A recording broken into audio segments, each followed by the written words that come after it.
our own journeys of when we awaken to human rights and to our responsibility as citizens, that we're not going to put ourselves in charge of deciding which of our fellow human beings is going to live and which one of our fellow human beings is going to die.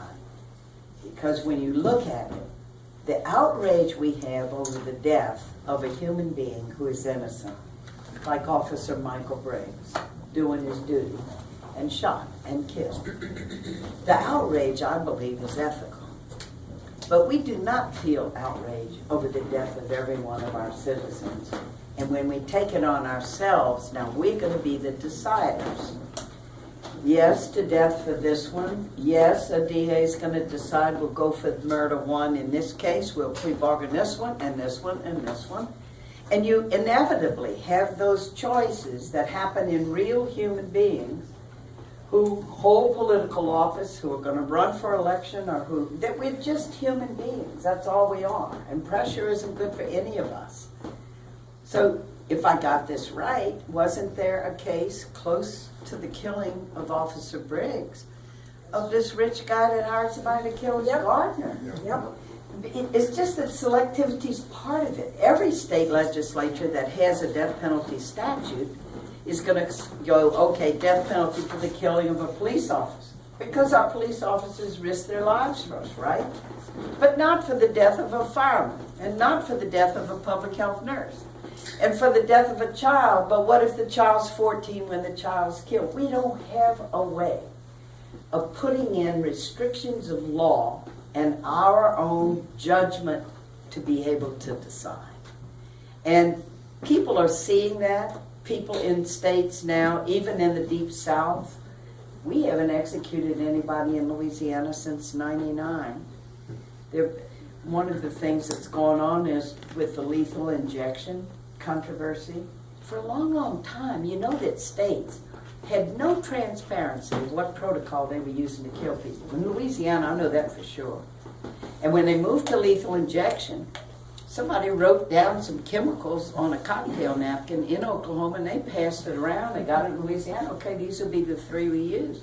There's been no oversight because the public will at the time was criminals ought to die for what they do, but there was very little oversight. So the whole lethal injection thing in the States is beginning to break down too, because the European countries that made the drugs, who belong to the European Parliament, and are much stronger on human rights, and that you can't have governments in there making decisions about killing citizens, are refusing to send the drugs. So now, there was a man killed in Oklahoma who, as he was being killed, said, "My body is on fire," because they had gotten their drugs from a compound warehouse that put the drugs together.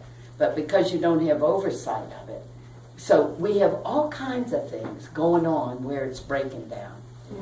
People in states, even like my state, like Louisiana, the Deep South states, you know, do 80% of the executions. The states that practice slavery are the real practitioners of death.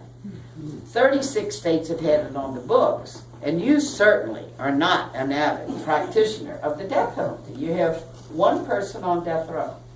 And then when you really examine that, it's almost like, well, we have to do it because of Officer Briggs. When you do have death on the table and a good human being is killed, if that jury doesn't say yes to the death penalty, they can feel guilty about that. How could we not seek the ultimate penalty for this good man who gave his life, you know, risking his life for us? And that's why we got to take it off the table. And there are a lot of reasons. People are looking and saying, once you look at the track record of those that use the death penalty, the violent rate isn't any less. In fact, in many states, it's double that of states that don't have the death penalty at all. Police chiefs were given a poll twice, had given a list of 10 remedies to stop violence, and they all put the death penalty dead last. Look at the situation in which Officer Briggs was killed. There was no premeditation. There was no, "I'll go get me a police officer." You're in a situation, you run it, you turn around, you shoot, you kill somebody. And the police chiefs were the ones to say. People are not, they don't even think they're going to be caught when they do a crime, most people. So there's no premeditation, there's no thinking of consequences. So it's time to put it down. And I'm with you. I feel special to come now because you've worked this. You have tilled this soil. I mean, the plant is coming up. I don't know what kind of shrubs y'all have. I know y'all have a lot of granite. But I can tell you this. I know for cigarette lighters, to get a spark, you put that little wheel on that granite and that spark comes. And I'd say you got not only a spark coming, but I have a feeling you got a fire coming here. So thank you for letting me join you in this, and I'm happy to